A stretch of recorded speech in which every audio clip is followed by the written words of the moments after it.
अर्धी वाटी हरभऱ्याची डाळ घेतली आहे. आता ही 2 ते 3 तास पाण्यात भिजत घालायची आहे. 2-3 तासानंतर डाळ छान भिजली. आता याचं पाणी काढून घ्यायचं आहे. 5 ते 6 लसणाच्या पाकळ्या आणि 2 हिरव्या मिरच्या बारीक करून घ्यायच्या आहेत आणि 2 कांदे बारीक चिरून घ्यायचे. फोडणीसाठी मी कढई ठेवली आहे गॅसवर. त्यात 2 चमचे तेल घालून घ्यायचं आहे. त्यात थोडीशी मोहरी घालते आहे. मोहरी तडतडली.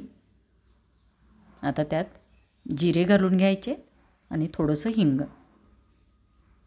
2 कांदे जे बारीक चिरून घेतले तेही घालून घ्यायचे. कांदे चांगले परतून घ्यायचे. कांदे परतत असतानाच यात कढीपत्ता घालून घेते. आता कांदा थोडासा परतला आहे. त्यानंतर हिरवी मिरची आणि लसूण जो कुटून घेतला आहे तोही घालून घ्यायचा आहे. थोडासा उशिरा घातला कारण लसूण जो आहे तो नंतर बुडाला थोडासा चिटकल्यासारखा होतो. आता हे चांगलं परतून झालं आहे कांदा आणि ते सगळं. त्यात थोडीशी हळद घालून घेतली आहे.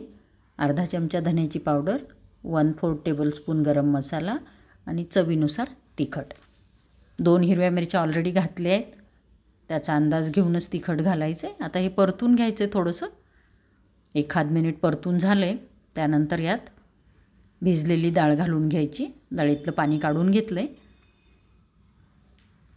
आता या मसाल्यांसोबत डाळ पण 2 ते 3 मिनिट परतून घ्यायची. चवीनुसार मीठ घालून घेते आणि 2-3 मिनिट याला असंच परतून घ्यायचं आहे. आता 2-3 मिनिट झाले याला परतून.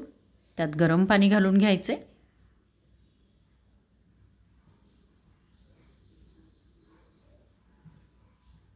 गरजेनुसार गरम पाणी घालून घ्यायचं आहे. आणखी थोडंसं गरम पाणी मी घालून घेते कारण 8 ते 10 मिनिट आपल्याला याला शिजवून घ्यायचं आहे. आता याला झाकण ठेवून 8 ते 10 मिनिट शिजवून घ्यायचं आहे. आता 8-10 मिनिट झाली आहेत. डाळ चांगली शिजल्या गेली आहे. बोटाने दाबून बघायची शिजली का. आणि भाजी बिलकुल तयार आहे. डाळ कांदा तयार आहे.